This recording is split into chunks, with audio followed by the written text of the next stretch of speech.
আল্লাহ পাক রব্বুল আলামিন আজকের এই জামায়াতকে কবুল করে নিয়ে আমাদের সকলের জন্য কিয়ামতের ময়দানে নাজাতের কারণ বানিয়ে দিক। সকলে বলি আমিন। তারপর পরই দোয়া চাই আল্লাহ পাক আলাপ আলোচনার পূর্বে, শোনা এবং বলার পূর্বে যা কিছু আলাপ আলোচনা আগামীতে হবে সবগুলোকে আমল করার ফয়সালা করে দিক। সকলে বলি আমিন। সমস্ত প্রশংসা সে মহান রব্বুল আলামিনের দরবারে যে আল্লাহ পাক অতি ভালোবেসে আমাদেরকে এই দুর্যোগের মধ্য দিয়ে হলেও নবীর শান রক্ষা করার জন্য আমাদেরকে এখানে একত্রিত করেছেন। আল্লাহ পাক রব্বুল আলামিন আজকে যেমন আমাদেরকে এখানে একত্রিত করেছেন, কিয়ামতের ময়দানে যেন আল্লাহর নবীর উম্মাত হিসাবে আমাদেরকে একই কাতারে দাঁড় করিয়ে দেন। সকলে বলি আল্লাহুম্মা আমিন। সেই মহান রব্বুল আলামিনের দরবারে লাখো কোটি শুকরিয়া। সকলে বলি আলহামদুলিল্লাহ। তারপরে জানাই মহানবীর প্রতি অসংখ্য দরুদ ও সালামের নজরানা, যে নবীকে কেন্দ্র করে আল্লাহ পাক এই সুবিশাল পৃথিবীকে সাজিয়েছেন। সকলে বলি সাল্লাল্লাহু আলাইহি ওয়াসাল্লাম। সম্মানীয় শ্রোতা মণ্ডলী, আল্লাহ পাক রব্বুল আলামিন এই পবিত্র রবিউল আউয়াল মাস, এই রবিউল আউয়াল মাসে দয়ার নবী মুহাম্মদুর রাসূলুল্লাহ সাল্লাল্লাহু আলাইহি ওয়াসাল্লামকে আল্লাহ পাক এই দুনিয়ায় পাঠিয়েছিলেন। যারা মুমিন বান্দা, মুত্তাকি মুসলমান, নবীর আশিক, তারা এই মাসটাকে রহমতের মাস হিসাবে গণ্য করে এবং তার উপর খুশি প্রকাশ করে। এর আগে আপনারা জুম্মার বায়ানে শুনেছেন কেন আমরা নবী দিবস করি, বিস্তারিত আলাপ আলোচনা নয়। আল্লাহ পাক কোরআন পাকের মধ্যে বলেছেন, কুল বিফাদলিল্লাহি ওয়া বিরহমাতিহি ফাবিযালিকা ফালইফরাহু। যে সম্প্রদায় আল্লাহর রহমত পেয়েছে তারা যেন সেই রহমতের উপর খুশি প্রকাশ করে। যার কারণে যে যাই বলুক, আমরা আহলে সুন্নাত ওয়াল জামাত এই আকীদায় বিশ্বাসী যে আমরা নবীর প্রতি খুশি কিছুটা হলেও এই হিসাবে প্রকাশ করে থাকি। তো সেই নবীর সিরাত, নবীর জীবন চরিত আলাপ আলোচনার মজলিস আমরা আলাপ আলোচনা করব, শুনব, সকলে মানার চেষ্টা করব। আল্লাহ পাক কবুল করুক। সকলে বলি আমিন। আমরা শুনেছি নবীজির বিভিন্ন দিক দিয়ে আমরা আলাপ আলোচনা মানুষের কাছে শুনে থাকি, উলামারা বলেন, বক্তাগণ বলেন। প্রত্যেকটা বিষয়ে, প্রত্যেকটা প্ল্যাটফর্মে দয়ার নবীর মধ্যে আমাদের জন্য উত্তম আদর্শ নিহিত রয়েছে। তাই যেটা যে বক্তায় বলুক আর যে উলামা বলুক, আলেম বলুক, আমাদের যদি আল্লাহ পাক হেদায়েত নসিব করে থাকেন তো একটা মাত্র উপদেশ আমাদের জন্য যথেষ্ট। দয়ার নবী সাল্লাল্লাহু আলাইহি ওয়াসাল্লামের আল্লাহ পাক বিশেষ 5টা বৈশিষ্ট্য দান করেছেন। বিশেষ 5টা বৈশিষ্ট্য দান করেছিলেন। 5টা বিষয় এমন কিছু নবীকে দেওয়া হয়েছিল যে বিষয় 5টা অন্য নবীকে দেওয়া হয়নি। লম্বা হাদিস, অল্প সময় 5টা বিষয় বলতে পারবো না। তো 5টা বিষয়ের মধ্যে একটা বিষয় আমি যেটা নির্ধারণ করেছি আজকে বলবো, সেটা হলো রাসূল বললেন, নুসিরতু বিররুবি মাসিরাতা শাহরিন। আমি রাসূলুল্লাহ, আমাকে 5টা বিষয় দিয়ে আল্লাহ পাক 5টা এমন বিষয় দিয়েছেন যেটা অন্য নবীকে দেননি। তার মধ্যে প্রথম হলো নুসিরতু বিররুবি মাসিরাতা শাহরিন। আল্লাহ পাক আমাকে ভয় দিয়ে সাহায্য করেছেন। আল্লাহ পাক আমাকে ভয় দিয়ে সাহায্য করেছেন। ভয় দিয়ে সাহায্য বলতে আমি আপনি কি মনে করতে পারি? ভয় দিয়ে সাহায্য বলতে আমি আপনি হয়তো মনে করতে পারি রাসূল যখন রাস্তায় হাঁটতেন মানুষের একটা ভয় পেতেন, মানুষের ভয় থাকতো যে মানুষ আমাকে হয়তো অত্যাচার করবে, আমাকে কষ্ট দেবে, মানুষের ভয় একটা কাজ করত। অথবা হয়তো শয়তান, জিন এই সমস্ত দ্বারা হয়তো আঘাত পেতে পারে, কষ্ট পেতে পারে, যার কারণে একটা ভয় কাজ করে। অথবা এটাও আমরা মনে করতে পারি যে রাসূলকে সবাই ভয় করতেন। মূলত কি কয়েকটা হাদিস আমি আপনাদের সঙ্গে বলবো, তাহলে আমাদের আলাপ আলোচনাটা বুঝে আসবে। রাসূল সাল্লাল্লাহু আলাইহি ওয়াসাল্লাম, মনে করুন আমরা এরকম কিছু মনে করতে পারি যে রাসূলকে শয়তানের ভয় ছিল, কিছুক্ষণের জন্য ধরলাম, কিন্তু হাদিস পাকের মধ্যে এসেছে রাসূল বলছেন মা মিনকুম মিন আহাদিন ইল্লা ওয়াকাদ উকিলা করিনুহু মিনাল জিন্নি। আল্লাহ পাক, আল্লাহ তাআলা বনি আদমকে মানে আদম সন্তানকে, মনুষ্য জাতিকে জন্মগতভাবে তাদের কাছে একটা করে শয়তান দিয়েছে। রাসূল বললেন অকরিনুহু মিনাল মালাইকা, এবং একটা করে ফারিস্তা দান করেছেন। তাহলে বোঝা গেল হাদিস থেকে জন্মগতভাবে প্রত্যেকটা মানুষের কাছে একটা করে শয়তান আছে আর একটা করে ফারিস্তা আছে। বুঝতে পারছেন আমার আওয়াজ? একটু উত্তর দিতে হবে, কিন্তু না হলে কিন্তু ভালো লাগবে না, বলতেও ভালো লাগবে না, আপনারা বুঝছেন কি তাও আমি বুঝতে পারবো না। তাহলে প্রথম আমাদের হাদিস থেকে বুঝতে পারলাম প্রত্যেকটা মানুষের কাছে আল্লাহ পাক একটা করে শয়তান দিয়েছেন জন্মগতভাবে, আর একটা করে ফারিস্তা দিয়েছেন জন্মগতভাবে। তো এই সূত্রে আমি একজন মানুষ, তাহলে আমার কাছেও কিন্তু শয়তান আছে, হ্যাঁ কি না? তাহলে আপনাদের কাছে আছে কিনা এবার আপনারা বলেন, আছে তো নাকি? প্রত্যেকটা মানুষের কাছে নবীজির এই হাদিস অনুযায়ী আমরা বুঝতে পারছি যে প্রত্যেকটা মানুষের কাছে একটা করে শয়তান, একটা করে ফারিস্তা আছে। শয়তান কি করে? শয়তান আমাদের খারাপ কাজের দিকে উদ্বুদ্ধ করে, আর ফারিস্তা আমাদের ভালো কাজের দিকে উদ্বুদ্ধ করে। সাহাবারা জিজ্ঞাসা করলেন ওয়া ইয়াকা ইয়া রাসূলুল্লাহ, হে রাসূল আপনি বলুন আপনার কাছেও কি একটা করে শয়তান, একটা করে ফারিস্তা আছে? রাসূল কি বললেন তার উত্তরের আগে আপনাদের কাছে জিজ্ঞাসা করব, রাসূলের কাছে কি শয়তান থাকতে পারে? একটু জোরে উত্তর দেন। থাকতে পারে? আচ্ছা, এই হাদিসটা এখানে আমরা স্টপ করলাম, আগামীতে বলবো। হে জওয়ান যুবকেরা, দয়ার নবী সাল্লাল্লাহু আলাইহি ওয়াসাল্লাম 12ই রবিউল আউয়াল সোমবার সুবে সাদিকের সময় যখন জন্ম নেবেন, বসিয়াট আল্লামা হুজুর তার মিলাদে মুস্তাফার মধ্যে লিখেছেন বাব আল্লাহ পাক আল্লাহ তাআলা হযরতে জাহান্নামের দারোয়ান মালিক ফারিস্তাকে ডাক দিয়ে বললেন। তার আগে একটু শুনুন, দয়ার নবী মুস্তাফায়ে কামলিওয়ালা জনাবে রাসূলুল্লাহ সাল্লাল্লাহু আলাইহি ওয়াসাল্লামকে এই 12ই রবিউল আউয়াল সুবে সাদিকের সময় এই দুনিয়ায় পাঠাবার পূর্বে আল্লাহ পাক আল্লাহ তাআলা গোটা মক্কা শহরকে আল্লাহ পাক আল্লাহ তাআলা ফারিস্তা দিকে দিয়ে সিকিউরিটি তৈরি করেছিলেন, বাবা গার্ড দিয়ে রাখা হয়েছিল। আল্লাহ পাক আল্লাহ তাআলা ওই ফারিস্তাদেরকে ডাক দিয়ে বলেছিলেন, এবার মালাইকা ফারিস্তারা তোমরা জানো তোমাদের দায়িত্ব থেকে পিছিয়ে যেও না। তার কারণ হলো আজকের দিনে আমার নবী হযরতে মুহাম্মদুর রাসূলুল্লাহ ভূমিষ্ঠ হবে, শয়তান কিন্তু আমার নবীকে ক্ষতি করার চেষ্টা করবে, সুতরাং গার্ড দিয়ে দাঁড়িয়ে থাকবে।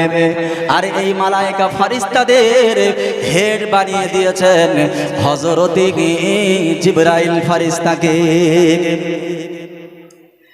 এবার আসুন, দয়ার নবী সাল্লাল্লাহু আলাইহি ওয়াসাল্লাম একটু পরেই জন্মগ্রহণ করবে মক্কার বুকে।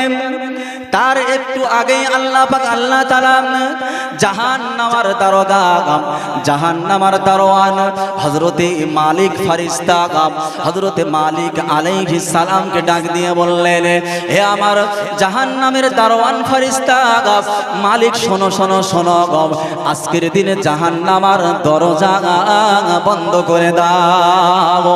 এই জাহান্নামের দরজা খুলে রাখা যাবে না। তার কারণ কি? তার কারণ কি? আমার আল্লাহ পাকের কাছে জিজ্ঞাসা করা হলো, ওগো রব্বুল আলামিন আল্লাহ, কিয়ামতের দিন তো আপনি জাহান্নামের দরজাটা বন্ধ করার জন্য জাহান্নামকে জিজ্ঞাসা করবেন, ইয়াউমা নাকুলু লিজাহান্নামা হাল তালাতি ওয়া তাকুলু হাল মিন মাজিদ। আল্লাহ পাক জাহান্নামকে জিজ্ঞাসা করবেন, জাহান্নামীরা যখন জাহান্নামায় চলে যাবে, জাহান্নামের মধ্যে আর কোথাও খালি আছে কিনা? আমার আল্লাহ পাক জাহান্নামকে ডাক দিয়ে বলবে, ওয়া তাকুলু হাল মিন মাজিদ। জাহান্নামকে জিজ্ঞাসা করা হবে, জাহান্নাম তোমার মধ্যে কি আর কোনো খালি রয়েছে? তোমার কি ক্ষুধা এখনো মিটে নাই? আল্লাহ পাকের কথা শুনে জাহান্নাম সেই দিন ডাক দিয়ে বলবে, তাকুলু হাল মিন মাজিদ, আল্লাহ আরো কি কিছু রয়েছে যেগুলো দিলে আমার পেটটা ভরবে? হাদিস পাকের মধ্যে পাওয়া যায় আল্লাহ পাক ওই কিয়ামতের দিনে নিজের কুদরতি পাটা জাহান্নামের মধ্যে যেই না ঢুকিয়ে দেবে, জাহান্নাম লজ্জায় ডাক দিয়ে বলবে, কত কত, থাক, দেওয়া লাগবে না। এই ঘটনা যেহেতু ফারিস্তাদের সম্মুখে রয়েছে, আল্লাহ পাক বলেছেন, লাআমলাআন্না জাহান্নামা মিনাল জিন্নাতি ওয়ান নাসি আজমাইন। জাহান্নামের ক্ষুধাটা এই মানুষ আর জিন দিয়েই পূরণ করা হবে। তো যেহেতু জাহান্নাম খালি, মালিক ফেরেশতা আল্লাহর কাছে জিজ্ঞাসা করছেন, আল্লাহ আপনার কথা, আপনার হুকুম তো শিরোধার্য, অবশ্যই আমি মানব, কিন্তু জাহান্নামের দরজাটা বন্ধ করার রহস্যটা একটু বলবেন? আল্লাহ পাক আল্লাহ তাআলা ডাক দিয়ে বললেন, ও আমার ফেরেশতা মালিক আলাইহিস সালাম, শুনে নাও, জেনে নাও, একটু পরে আমার হাবিব ইমামুল আম্বিয়া ইমামুল মুরসালিন জনাবে রাসূলুল্লাহ সাল্লাল্লাহু আলাইহি ওয়াসাল্লাম জন্ম নেবেন। তাই আমি চাই না আমার হাবিব জন্ম নেবে আর সেই সময় জাহান্নামের দরজাটা খোলা থাক, এটা হতে পারে না। তাই জাহান্নামের দরজাগুলো বন্ধ করে দাও। আর জান্নাতের দারোয়ান হযরত রিদওয়ানকে ডাক দিয়ে একই কথা বলা হলো। রিদওয়ানও সেই একই প্রশ্ন করলেন, আল্লাহ গো বলো বলো, কি ব্যাপার আজকের রাতে কেন এই জান্নাতের দরজাটা খুলে দেওয়া লাগবে? হযরত রিদওয়ানের কথা শুনে আল্লাহ পাক ডাক দিয়ে বললেন, আমার ফেরেশতা রিদওয়ান, শোনো গো, আজকের এখনি এই মুহূর্তে আমার হাবিব জন্ম নেবে। তাই আমি আল্লাহ পাক আমি চাই জাহান্নামের সবগুলো দরজা বন্ধ হয়ে যাক আর আমার দয়ার জান্নাতের দরজাগুলো খুলে যাক। জোরে বলুন সুবহানাল্লাহ। রাসূল জন্ম নেবেন, আল্লাহ পাক জাহান্নামের দরজাগুলো বন্ধ করে দিলেন আর জান্নাতের দরজাগুলো ওপেন করে দিলেন। তার কারণ রাসূল আসবেন। আর ফেরেশতাদেরকে ডেকে বললেন, ফেরেশতারা গোটা মক্কাটা সিকিউরিটি মতো ঘিরে নাও, যেন শয়তান প্রবেশ না করতে পারে। যারা গার্ডে আছেন তাদের হেড গিয়ে জিবরাইল ফেরেশতা, হযরত জিবরাইল আলাইহিস সালাম দাঁড়িয়ে রয়েছেন। এদিকে শয়তান ওর যারা সৈন্য আছে তাদেরকে ডেকে বলছে যে একটু পরে যে বাচ্চাটা জন্মগ্রহণ করবে এ কিন্তু যেমন তেমন বাচ্চা না, এ যদি জন্ম নেয় তো আমাদের ব্যবসায় ক্ষতি হয়ে যাবে, আমরা আমাদের কাজ স্বাধীনভাবে করতে পারবো না। সুতরাং যে কোনো উপায়ে এইটা রুখতে হবে, ওই বাচ্চাটার ক্ষতি করতে হবে। তো শয়তানের যারা সৈন্য আছে তারা ডাক দিয়ে বলছে, গুরু আপনি বলেন ওই বাচ্চাটা কি গলা টিপে মেরে দেওয়া যায় না? তো শয়তান বলছে না তোমরা পারবে না, তোমরা পারবে না। বলছে কেন পারবে না আপনি? কেন পারবো না? আপনি হুকুম দেন, হুকুম দিলে আমরা ঠিক এ কাজ সমাধা করে আসবো। তো যাই হোক, শয়তান বলছে না তোমরা পারবে না, এ কাজ আমি দেখি করতে পারি কিনা। এদিকে আল্লাহ পাক হযরত জিবরাইল ফারিস্তাকে বলেছেন যে শয়তান যদি ওখানে যায় আর ভেতরে ঢোকার অপচেষ্টা করে তো ওকে ডানা দিয়ে এমন ঝাপটা মারবে যেন পৃথিবীর আর এক কোণে গিয়ে পড়ে। যাই হোক, হযরত জিবরাইল আলাইহিস সালাম দাঁড়িয়ে আছেন, শয়তান ওদিকে মাশওয়ারা করছে। মাশওয়ারায় লাস্টে এই পরামর্শ হলো, মানে এই ডিসিশন নেওয়া হলো যে আমি একা যাব, তোমরা কেউ সঙ্গে যাবে না। তার কারণ কি? তার কারণ শয়তান তো জানে আমি গেলে আমার মার খেতে হবে। এখন শিক্ষক যদি শিষ্যদের সামনে মার খায়, লজ্জার ব্যাপার। ও তখন বলছে যে তোমরা দাঁড়িয়ে থাকো, আমি একা যাই, চেষ্টা করে দেখি কি করা যায়। গিয়েছে, জিবরাইল ফারিস্তাকে দেখে তো অবাক। জিবরাইলের শরীর দেখে শয়তান অবাক হয়ে জিজ্ঞাসা করছে তোমার নাম কি, তুমি কে? তো জিবরাইল আলাইহিস সালাম বললেন আনা জিবরাইল ওয়া ইসমি রূহুল আমিন, যে আমি জিবরাইল ফারিস্তা, আমার নাম রূহুল আমিন। যাই হোক, উনি তখন এই কথা শোনার মানে বলার পরে শয়তান বলছে যে তোমার কাজ তো নবীদের কাছে ওহী নিয়ে যাওয়া, তুমি এখানে এসে কি করছো? তো জিবরাইল আলাইহিস সালাম বলছেন যে দয়াল নবী মুহাম্মদুর রাসূলুল্লাহ জন্মগ্রহণ করছেন, তার জন্য আমরা গার্ডে রয়েছি। তুমি শয়তান আসবে, তোমাকে বাধা দেওয়ার জন্য এখানে আমাকে দাঁড় করানো হয়েছে, আর আমি এই ফারিস্তাদের হেড। মানে বুঝতে পারছো তোমার কি হবে আজকে? যাই হোক, শয়তানকে বেশি সুযোগ দেওয়া হয়নি, একটা ঝাপটা মেরেই মোটামুটি পৃথিবীর এক কোণে পাঠিয়ে দেওয়া হয়েছে। তাহলে জন্ম এখনো হয়নি, তার আগে শয়তান থেকে রাসূল দূরে আছে। আমি হাদিস বলছিলাম না যে প্রত্যেকটা মানুষের কাছে একটা করে শয়তান, একটা করে ফারিস্তা আছে। রাসূলের কাছে আছে না নাই? তা জন্মের আগে রাসূলের কাছে শয়তান আসতে পারেনি। আচ্ছা, আপনারা জানেন বাচ্চা যখন জন্মগ্রহণ করে, তো জন্ম নেওয়ার পরে বাচ্চা কেঁদে ওঠে না? কেঁদে ওঠে তো। তো বাচ্চা যখন কাঁদে, রাসূল এর ফয়সালা করেছেন, রাসূল বলেছেন যে শয়তান ওকে খোঁচা মারে, যার কারণে ওই বাচ্চাটা কেঁদে ওঠে। যার কারণে রাসূল সাল্লাল্লাহু আলাইহি ওয়াসাল্লাম হাদিস পাকের মধ্যে বলেছেন বাচ্চা যখন ভূমিষ্ঠ হয়, তো ভূমিষ্ঠ হওয়ার সাথে সাথে তার ডান কানে আযান আর বাম কানে ইকামত দেওয়ার কথা বলা হয়েছে। আল্লাহর ইচ্ছা এই 2-10 বছরের মধ্যে যে কটা বাচ্চা জন্মগ্রহণ করে, 100-র মধ্যে 80 বা 90% বাচ্চাদের কানে আযান এবং ইকামত দেওয়া হয় না, সেই সুযোগ নেই। এই পন্থা একেবারে পাল্টে গেছে। রাসূল সাল্লাল্লাহু আলাইহি ওয়াসাল্লাম বলেছেন যে আযান এবং ইকামত এই জন্য দিতে হবে যেন ওই বাচ্চার শয়তানে বীজ বপন না করতে পারে, ওই বাচ্চার ভিতরে শয়তান যেন বীজ বপন না করতে পারে। যার কারণে দেখবেন এখান থেকে মানে 20-30 বছর আগের যে সমস্ত বাচ্চা, তাদের চাল চলন একরকম, আর 20-30 বছর পরে যে সমস্ত বাচ্চা, এদের চাল চলন আর এক রকম।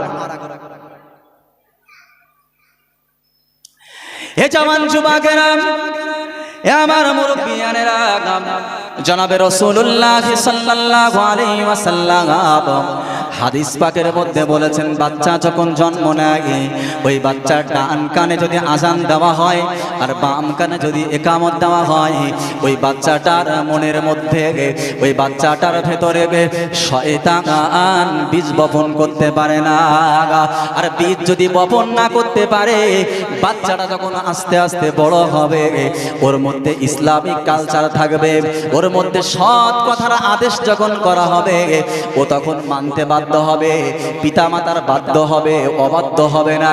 ও তখন দুনিয়ার বুকে নামাজের দিকে বেশি যাবে, ও হালাল কাজের দিকে বেশি যাবে, হারাম কাজ থেকে বাঁচার চেষ্টা করবে। আর বর্তমান সময়ে ছেলেগুলো একটু লক্ষ্য করেন বাপ, এই 20-30 বছরের মধ্যে যে সমস্ত বাচ্চাগুলো জন্ম নিয়েছে বাবা, দেখুন না দেখুন, এদের চাল চলনটা আলাদা রকম। এদের সামনে যতই আপনি কোরআন নিংড়ে কথা বলেন না কেন, এদের কানের মধ্যে কিন্তু যায় না। তার কারণ হলো আল্লাহ পাক কোরআন পাকের মধ্যে বললেন, খতামাল্লাহু আলা কুলুবিহিম ওয়া আলা সামাইহিম।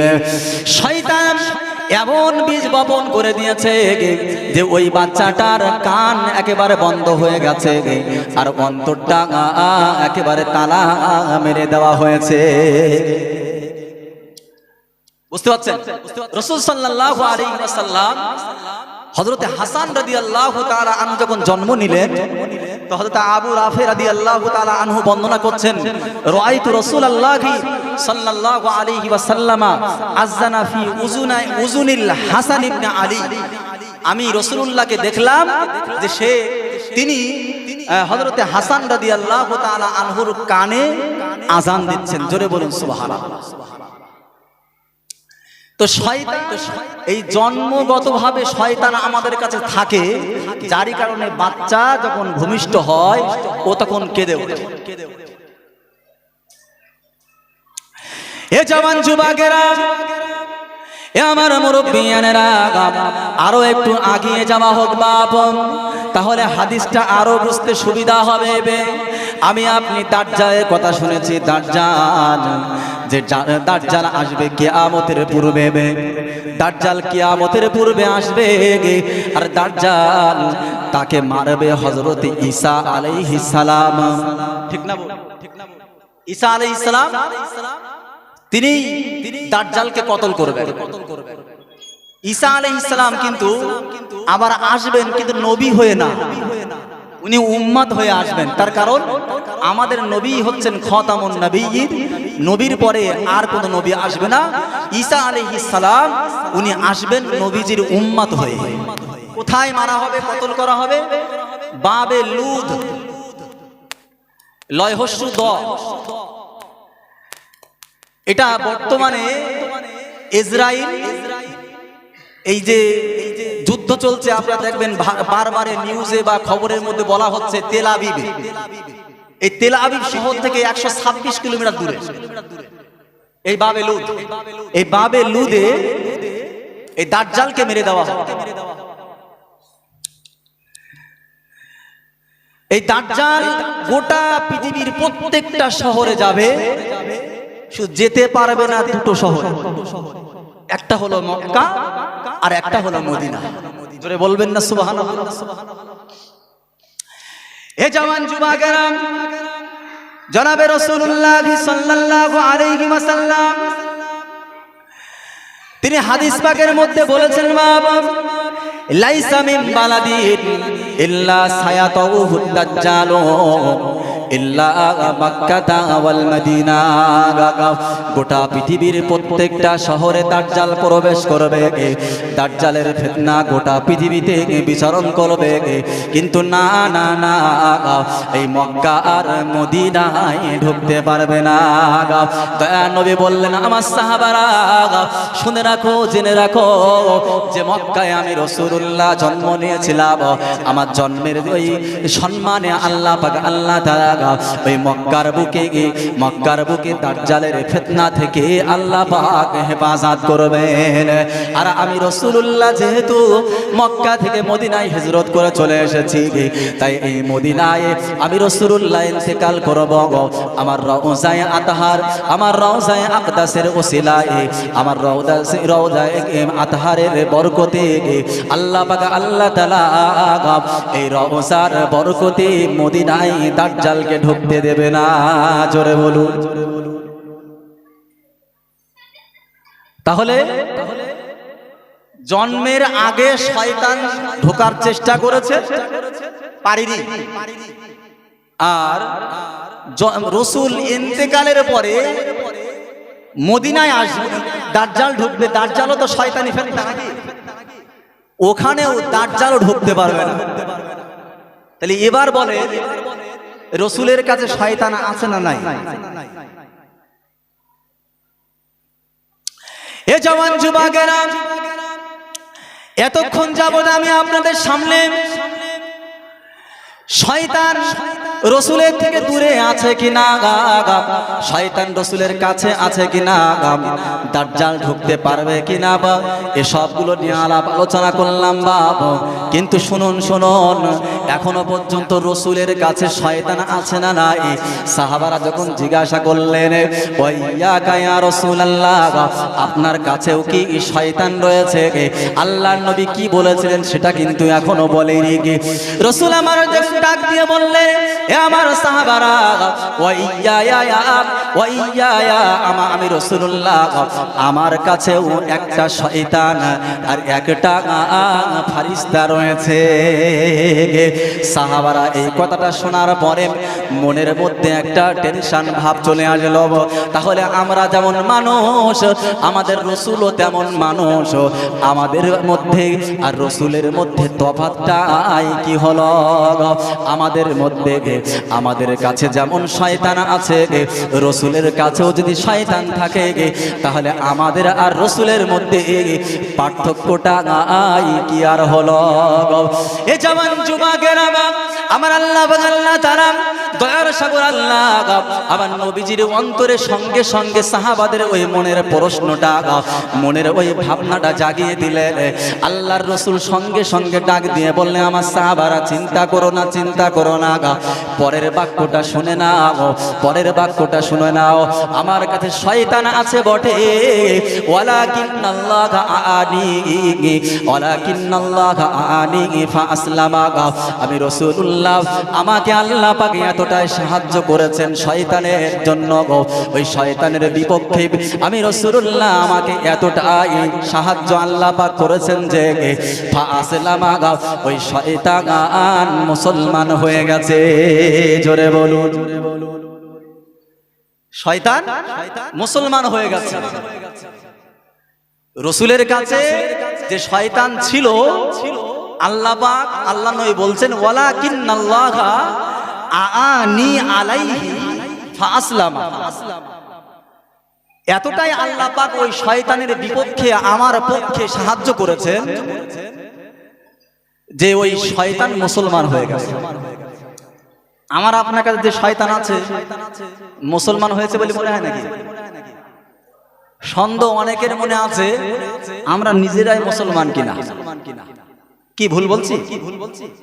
অবশ্য শরিয়াত এই অনুমতি দেয়নি যে নিজের ঈমানের উপর সন্দেহ করো, নিজের ঈমানের উপর সন্দেহ করা জায়েজ নেই, হারাম। অবশ্যই আমি ঈমানদার, এই বিশ্বাস আমার আপনার মনে থাকতে হবে, তবেই কিন্তু আমি আপনি ঈমানদার বলে গণ্য হব। তাহলে রাসূল সাল্লাল্লাহু আলাইহি ওয়াসাল্লাম উনি বলছেন, সাহাবারা জিজ্ঞাসা করলেন যে আপনার কাছেও কি শয়তান? কাছেও আছে, তবে আল্লাহ পাক এতটাই সাহায্য করেছে যে ওই শয়তান সে মুসলমান হয়ে গেছে। হে জওয়ান যুবকেরা, আরো একটু আগিয়ে যান। দয়ার নবী বললেন, হাদিস এখনো শেষ হয়নি, দয়ার নবী সাল্লাল্লাহু আলাইহি ওয়াসাল্লাম ডাক দিয়ে বললেন, এ আমার সাহাবারা, তোমাদের কাছে যে শয়তানটা রয়েছে, ওই শয়তানটা তোমাদের গোনার দিকে উদ্বুদ্ধ করে। এই বান্দার কাছে যে শয়তানগুলো থাকে, ওই শয়তানগুলো আমাদের কখনো কখনো তাস খেলার দিকে ডেকে নিয়ে যায়, আবারও কখনো ব্যভিচারীর দিকে ডেকে নিয়ে যায়, কখনো মদের দিকে ডেকে নিয়ে যায়, কখনো কেরামের দিকে ডেকে নিয়ে যায়, কখনো ঘুষের দিকে, সুদের দিকে ডেকে নিয়ে যায়, হারাম কাজের দিকে ডেকে নিয়ে যায়। কিন্তু আল্লাহ নবী বললেন, এ আমার সাহাবারা, শোনো শোনো শোনো, আমার কাছে যে শয়তানটা রয়েছে, ওই শয়তানটা তো মুসলমান হয়ে গেছে, কিন্তু শুনে রাখো, শুনে রাখো, ওয়ালা আগাব ওয়া ইল্লা গাব ওয়া আমারা গাব লাই ওয়া ইল্লা আমারানি ওয়া ইল্লা আমারানি ইল্লা বিখাইর আও কামা ক্বালা আলাইহিস সালাম। আল্লাহ নবী বললেন আমাকে ফালা তা'মুরুনি ইল্লা বিখাইর, আমাকে সে মন্দ কাজ তো দূরের কথা, আমার শুধুমাত্র সে ভালো কাজে সহযোগিতার জন্য আগিয়ে আসে। জোরে বলুন। আমার আপনার কাছে যে শয়তান সব সময় খারাপ কাজের দিকে ডেকে নিয়ে যায়, রাসূল বলছেন আমার কাছে যে শয়তান ছিল মুসলমান হয়ে যাওয়ার পরে ফালা তা'মুরুনি ইল্লা বিখাইর, সে ওই খারাপ কাজ না বরং আমাকে ভালো কাজের সহযোগিতা করে। কেমন রাসূল আমরা পেয়েছি। তাহলে আমি বোঝাতে চেয়েছিলাম রাসূলকে আল্লাহ পাক 5টা বৈশিষ্ট্য দান করেছেন, তার মধ্যে 1 নম্বর যেটা নুসিরতু বির-রুবি মাসিরাতা শাহরিন, এটা নিয়ে আলাপ আলোচনা করব বলেছিলাম যে রাসূলকে ভয় দিয়ে সাহায্য করা হয়েছে। ভয় দিয়ে সাহায্য বলতে তাহলে কি শয়তানের ভয় রাসূলের আছে বলে মনে হয়? কথা বলেন, আপনাদের কি বুঝে আসছে না? শয়তানের ভয় রাসূলের আছে? নেই।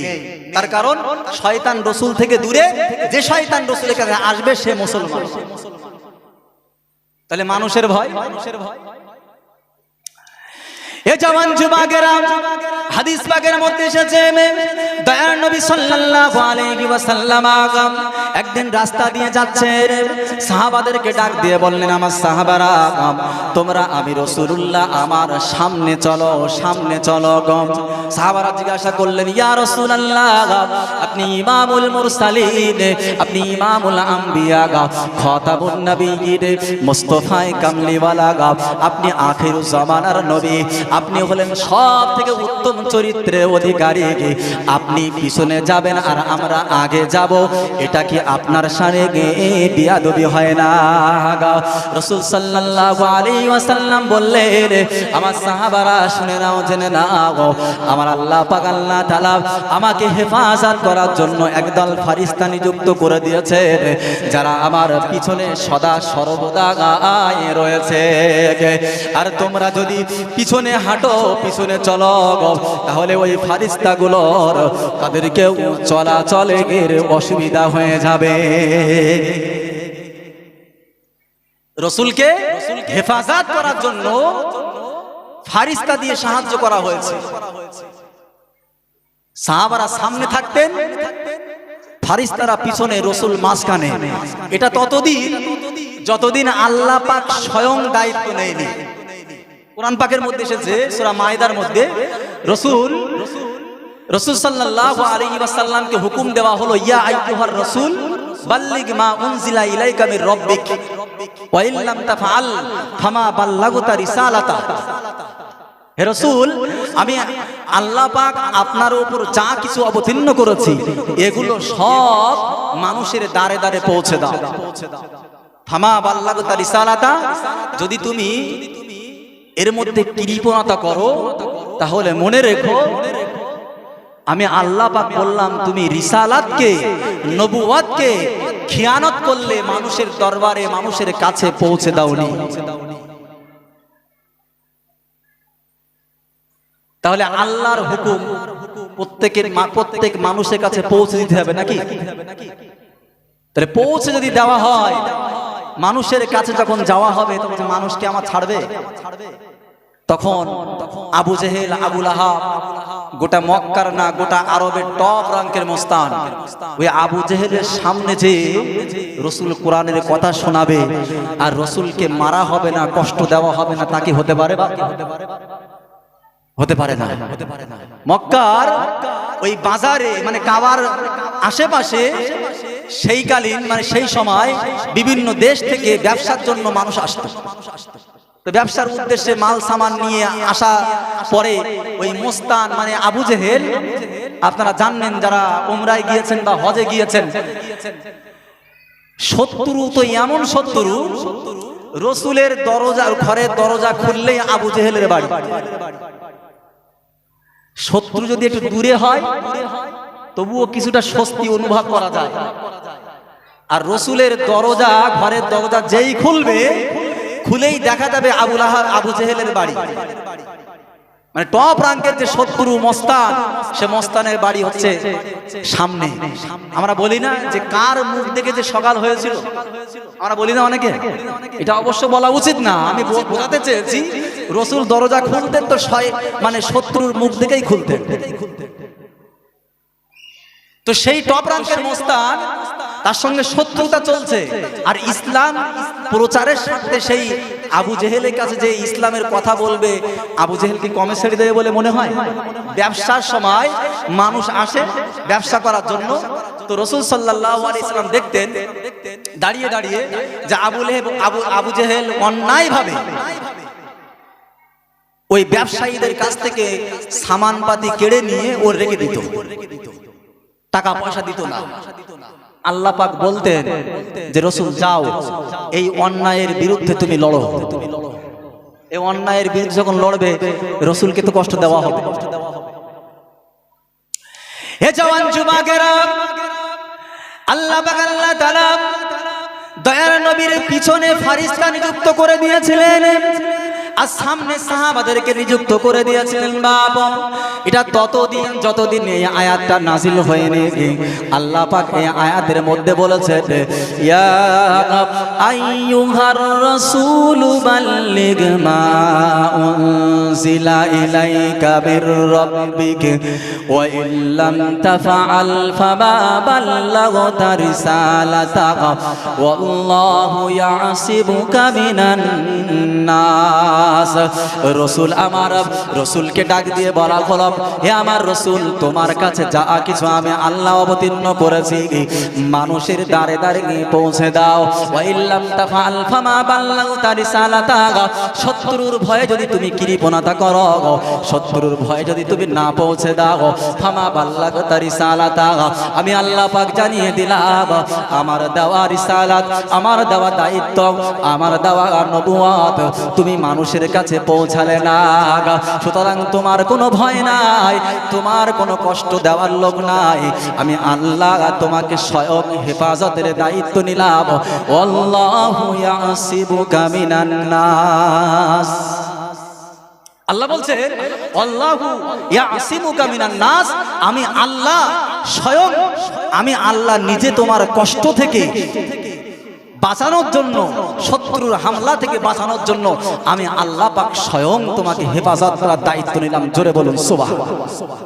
যতদিন পর্যন্ত আল্লাহ স্বয়ং দায়িত্ব নেননি, ততদিন পর্যন্ত ফারিস্তারা পিছনে থাকতেন আর রাসূলের সাহাবারা সামনে থাকতেন। তাহলে এখানে বোঝা গেল মানুষের দ্বারা যে ভয়, সেই ভয় কিন্তু রাসূলের থাকার কথা নেই। তাহলে ভয় কি? হাদিস পাকের মধ্যে এসেছে, নুসিরিতু বির-রু'বি মাসিরাতা শাহরিন, রাসূলকে ভয় দিয়ে সাহায্য করা হয়েছে 1 মাস যাবত চলার যে রাস্তা, সেই রাস্তার দূরত্ব অনুযায়ী। তার মানে একটুখানি ব্যাখ্যা করি, 1টা মাস ধরে কোনো মানুষ যদি হাঁটতে থাকে, তো সে প্রতিদিন কম বেশি প্রায় 25 কিলোমিটার হাঁটতে পারে। তো 25 কিলোমিটার যদি হাঁটে, তো 1 মাস যদি হাঁটে, তো 700-750 কিলোমিটার হয়ে যাবে। আমি কম করে ধরলাম 500 কিলোমিটার, 500 কিলোমিটার ধরলাম। 500 কিলোমিটার রাস্তা মানে সামনে মাসিরাতা শাহরিন। রাসূল বলছেন, আমি যেখানে থাকি, যেখানে আমি রাসূলুল্লাহ পা রাখি, তো আমার সামনে 1 মাসের দূরত্ব রাস্তা, আমার পিছনে 1 মাসের দূরত্ব রাস্তা, আমার ডাইনে বামে চতুর্দিকে 1 মাসের দূরত্ব রাস্তা। রাসূল সাল্লাল্লাহু আলাইহি সাল্লাম বলছেন যে আল্লাহ পাক এই 1 মাসের দূরত্বের রাস্তার মধ্যে, জায়গার মধ্যে যত মানুষ বসবাস করে, যত শত্রু আমার রয়েছে, প্রত্যেকের মনের মধ্যে আল্লাহ পাক ভয় ঢুকিয়ে দেয়। জোরে বলুন। রাসূল সাল্লাল্লাহু আলাইহি ওয়াসাল্লামকে আল্লাহ পাক এই ভয় দিয়ে সাহায্য করেছেন।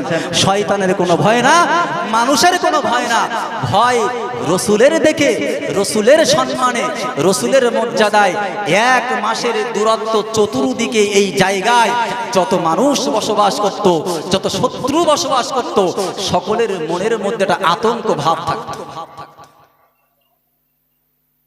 সেই রহমতের নবী আমি আপনি পেয়েছিলাম।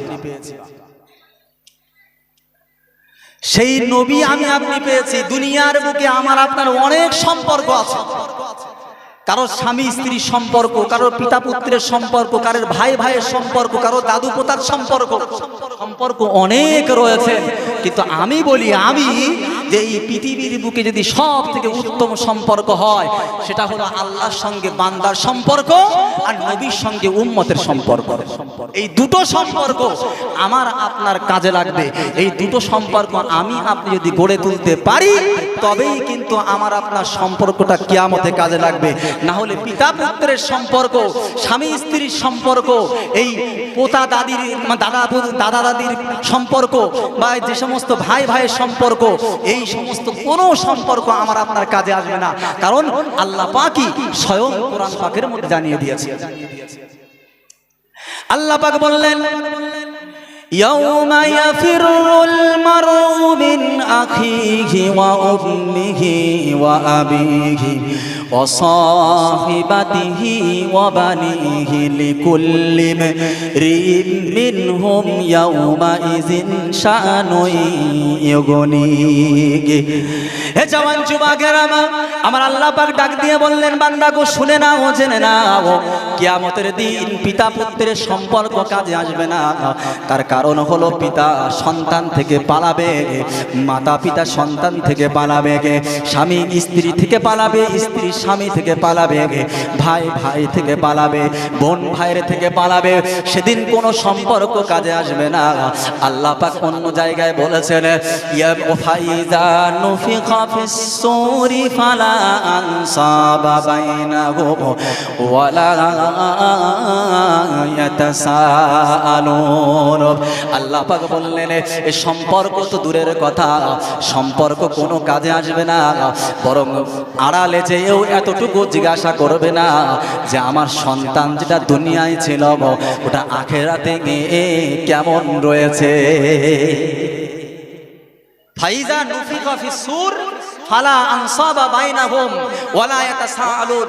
কিয়ামতের পরে ওই আব্বা সন্তানের জন্য একটু ভালো মন্দ জিজ্ঞাসা করবেন না যে আমার সন্তানটা ভালো আছে তো, উপকার নাই করতে পারলাম, আমার সন্তান ভালো আছে কি না সেই খোঁজ খবরটাও নেবে না। তাই সম্পর্ক গড়ে তুলতে হবে কার সঙ্গে? স্বামী স্ত্রীর সম্পর্ক তো অবশ্যই থাকবে, পিতা পুত্রের সম্পর্ক অবশ্যই থাকবে, দুনিয়ায় কাজে লাগবে। কিন্তু এই পিতা পুত্রের সম্পর্ক, স্বামী স্ত্রীর সম্পর্ক আখিরাতে কাজে লাগবে না। লাগবে দুটো সম্পর্ক, একটা নবীর সঙ্গে উম্মতের সম্পর্ক, একটা আল্লাহর সঙ্গে বান্দার সম্পর্ক। আমার আপনার সম্পর্ক যদি আল্লাহর সঙ্গে হয়, আমার আপনার সম্পর্ক যদি নবীর সঙ্গে হয়, তাহলে কিয়ামতের দিন আমার আপনার ওই সম্পর্ক কাজে লাগবে। সম্পর্ক তৈরি করতে হলে কি করতে হবে? আল্লাহ পাক কোরআন পাকের মধ্যে বলেছেন, মা আতাকুমুর রাসূলু ফাখুযুহু ওয়া মা নাহাকুম আনহু ফান্তাহু। হে জওয়ান যুবকেরা, আল্লাহ পাক আল্লাহ তাআলা ডাক দিয়ে বললেন, হে পৃথিবীর মানুষ, তোমরা শুনে নাও, জেনে নাও, তোমরা যদি আমি আল্লাহ আমার সঙ্গে বান্দার সম্পর্ক গড়ে তুলতে পারো, আমার রাসূল নবীর সঙ্গে উম্মতের সম্পর্ক যদি গড়ে তুলতে পারো, গড়ে যদি তুলতে চাও, আমি আল্লাহ জানিয়ে দিলাম, মা আতাকুমুর রাসূলু ফাখুযুহু ওয়া মা নাহাকুম আনহু ফান্তাহু। যেগুলো আমার রাসূল নিষেধ করেছেন ওই নিষেধ থেকে দূরে থাকো, আর যেগুলো আমার রাসূল আদেশ করেছেন সেইগুলো মেনে চলো। মা আতাকুমুর রাসূলু ফাখুযুহু ওয়া মা নাহাকুম আনহু ফান্তাহু। আমি আপনি আল্লাহর সঙ্গে বান্দার সম্পর্ক আর রাসূলের সঙ্গে উম্মতের সম্পর্ক গড়ে তুলতে গেলে রাসূল যেগুলো নিষেধ করেছেন সেগুলো থেকে বাঁচতে হবে, আর রাসূল যেগুলো আদেশ করেছেন সেগুলোই আমাদের করতে হবে। আল্লাহ পাক অন্য জায়গায় বললেন, কুল ইন কুনতুম তুহিব্বুনাল্লাহা ফাত্তাবিউনি ইউহিব্বুকুমুল্লাহু ফায়াগফির লাকুম যুনুবাকুম ওয়াল্লাহু গফুরুর রহিম। আবার আল্লাহ পাক জানিয়ে দিলেন, বান্দাগণ তোমরা যদি আমি আল্লাহ আমাকে পেতে চাও, তোমরা যদি আমি আল্লাহ আমার সঙ্গে সম্পর্ক করতে চাও, ফাত্তাবিউনি ইউহিব্বুকুমুল্লাহ, আমি আল্লাহ জানিয়ে দিলাম আমার নবীকে অনুসরণ করে চলো। আমার নবীকে অনুসরণ যদি করতে পারো, ইউহিব্বুকুমুল্লাহ, আমি আল্লাহ তোমাকে ভালোবেসে যাব। হে জওয়ান যুবকেরা, বর্তমান সময়ে আমার আপনার কাজ করব একেবারে নবী বিরোধী ভাব। আমরা নবীকে ভালোবাসি বটে, কিন্তু ভালোবাসলে কিন্তু চলবে না।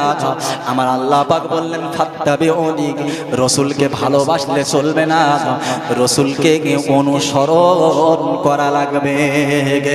হে জওয়ান যুবকেরা, ভালোবাসা আমার আপনার থেকে বেশি ভালোবাসা হুজুরের চাচা আবু তালেব বেশি ছিল বাপ, ঠিক না? ঠিক না? আবু তালেব নাম শুনেছি তো আমরা। আবু তালেব কিন্তু রাসূলকে অনেক ভালোবেসেছিলেন, আমাদের থেকে বেশি ভালোবেসেছিলেন। আপনারা ইতিহাস শুনেছেন, আমি ইতিহাস বলবো না, আমার সময় হয়ে এসেছে। রাসূল সাল্লাল্লাহু আলাইহি ওয়াসাল্লাম যখন মা আমিনার গর্ভে, তখন ওনার আব্বাজান ইন্তেকাল করেছিলেন, শুনেছেন? 6 বছর বয়সে রাসূলের আম্মাজান ইন্তেকাল করেছেন, আপনারা শুনেছেন। যখন 8 বছর বয়স রাসূলের দাদা আব্দুল মুত্তালিব তিনিও ইন্তেকাল করলেন, আপনারা শুনেছেন। তারপরে যার অধীনস্থে আল্লাহর নবী যান, তিনি হলেন তার চাচা আবু তালেব। এই আবু তালেব রাসূলকে এতটাই ভালোবাসতেন, রাতের বেলায় নিজের সন্তান আলীকে না জড়িয়ে ধরে রসুলের গলা জড়িয়ে আবু তালেব ঘুমিয়ে থাকতেন। জোরে হবে না সুবহানাল্লাহ? এটা কি কম ভালোবাসা? সেই সময় মানে শাম দেশে ব্যবসার উদ্দেশ্যে আবু তালেব যাবে, রসুল এসে জিজ্ঞাসা করছে, ইয়া রাসূলুল্লাহ, এই আমার চাচা যান, আপনি ব্যবসায় যাবেন? আপনি জানেন আমার মা নেই, আব্বা নেই, দাদু নেই, আমি কার কাছে থাকবো? আমার তো রাতে ঘুম আসবে না, আপনার গলা জড়িয়ে যদি আমি না ঘুমাই আমার ঘুম আসে না। চাচা যান, আমাকেও সঙ্গে নিয়ে যাওয়া লাগবে। শাম দেশ অনেক দূর, লম্বা সফর, ব্যবসার উদ্দেশ্যে যাচ্ছে, সঙ্গে সামানপাতি আছে, মালপত্র আছে। আচ্ছা, সঙ্গে ছোট্ট বাচ্চা নিয়ে যাওয়া কি কঠিন ব্যাপার না? এই বাচ্চা সামলাবে না ওই সম্পত্তি মাল সামান সামলাবে? বলতে ঠিক আছে, তুমি আমার সঙ্গেই যাবে। অন্যান্য ব্যবসায়ীরা তারা জিজ্ঞাসা করলো, আবু তালেব তুমি মাল সামলাবে না এই বাচ্চা সামলাবে? বলছে আমি দুটোই সামলাবো। জোরে বলো। রাসূল সাল্লাল্লাহু আলাইহি ওয়াসাল্লাম রাস্তায় যেতে যেতে সিরিয়ায় একটা জায়গায় বিশ্রাম নিয়েছিলেন, আপনারা শুনেছেন, ইতিহাস আমি বলছি না। ওই সিরিয়ায় একটা গাছের তলায় বিশ্রাম নিয়েছিলেন। বর্তমান সেই গাছটা এখনো জীবিত। গুগলে সার্চ করবেন, শাজারাতুল মুবারাকা বলে সার্চ করবেন আরবিতে। যদি মনে করেন যে আরবি পারবো না, তাহলে গুগলে সার্চ করবেন সাহাবী গাছ বলে, সাহাবী গাছ বাংলায় সার্চ করবেন, দেখবেন ওই গাছটার অবস্থান কোথায়, গাছটা কেমন, সবকিছু একেবারে গুগলে দেখিয়ে দেবে। সেই গাছটা এখনো পর্যন্ত জীবিত। বলার উদ্দেশ্য, রসুলের ছোঁয়া পেয়ে, স্পর্শ পেয়ে, রসুলের আদর্শ তার মানতে হয়নি, রসুলের ছোঁয়া পেয়ে, স্পর্শ পেয়ে সে আজও যদি জীবিত থাকতে পারে, আমি আপনি যদি রসুলের আদর্শের ছোঁয়া পাই, ভাই সত্যি কথা বলছি, কসম করে বলছি, আমার আপনার লাশ জীবিত থাকবে। জোরে বলুন সুবহানাল্লাহ। সকলের কাছে অনুরোধ করব, যারা আজ আমরা এখানে এসেছি, এই রসুল কিন্তু যেমন তেমন রসুল না। আমরা হয়তো হেলাই সময় নষ্ট করে ফেলছি, শয়তানের ধোঁকার মধ্যে রয়েছি। একটু জাগেন, একটু জাগি, জেগে দেখেন, রসুলের ভালোবেসে দেখেন যে আমরা নতুন করে জীবন পাবো, সবকিছু আমাদের কাছে আসান হয়ে যাবে, সহজ হয়ে যাবে। ওই গাছ যেমন আজীবন কিয়ামত পর্যন্ত বেঁচে থাকার সে হায়াত পেয়েছে, আমরাও মরণের পরেও জীবিত থাকবো। জোরে বলুন সুবহানাল্লাহ।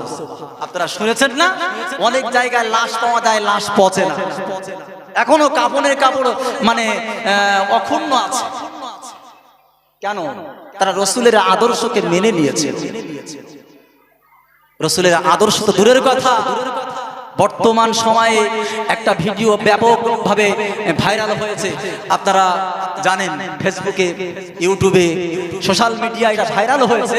সেটা হলো আমার নবী মুস্তাফা কামলিওয়ালা জনাবে গুরু রাসূলুল্লাহ সাল্লাল্লাহু আলাইহি ওয়াসাল্লামের চরিত্রের উপর আঘাত করা হয়েছে। একজন সনাতন ধর্মের লিডার, নাম হচ্ছে রামগিরি মহারাজ, সম্ভবত রামগিরি মহারাজ।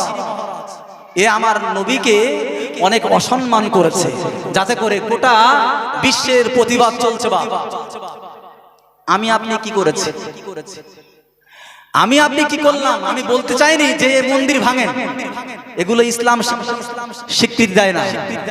আমি বলতে চাইনি যে দেশের সম্পত্তিগুলো অবরোধ করে ভেঙে ফেলেন, জ্বালিয়ে দেন, আমি চাই না। কোন ইসলামের কোন স্কলার বলেন বা আলেম ওলামা বলেন এই অনুমতি দেবে না, এগুলো হারাম। কিন্তু প্রতিবাদ আমি আপনি কি করতে পেরেছি? আল্লাহর নবী সাল্লাল্লাহু আলাইহি ওয়াসাল্লামের উপর যখন আঘাত হানা হতো, সাহাবী সহ আল্লাহর নবীও আল্লাহ পাকের কাছে দোয়া করেছেন, আল্লাহ হয় আবু জেহেল না হয় উমরকে হেদায়েত দাও, ইসলামটা শক্তিশালী হোক, আমার মনোবল বৃদ্ধি হোক। আল্লাহ পাক হযরতে উমরের জন্য হেদায়েত নসিব করলেন, আবু জেহেলকে করলেন না।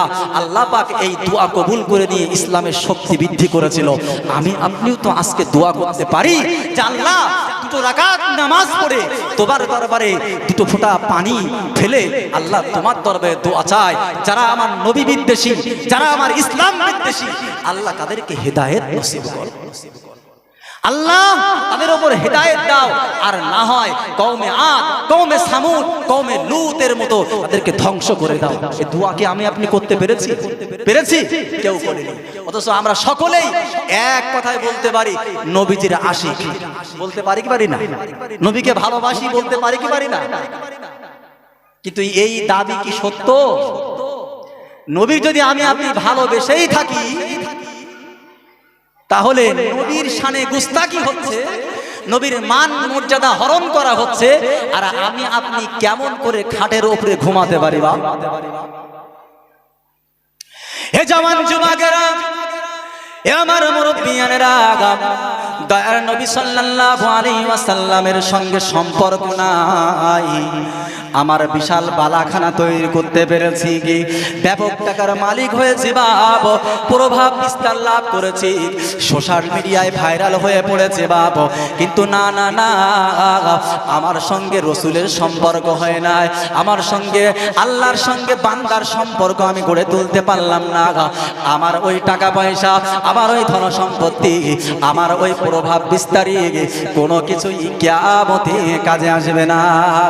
আমার আল্লাহ পাক কোরআন পাকের মধ্যে জানিয়ে দিলেন, লা ইউকবালা মিন আহাদিহিম মিলউল আরদি যাহাবাও ওয়ালা বিফতাদাবি।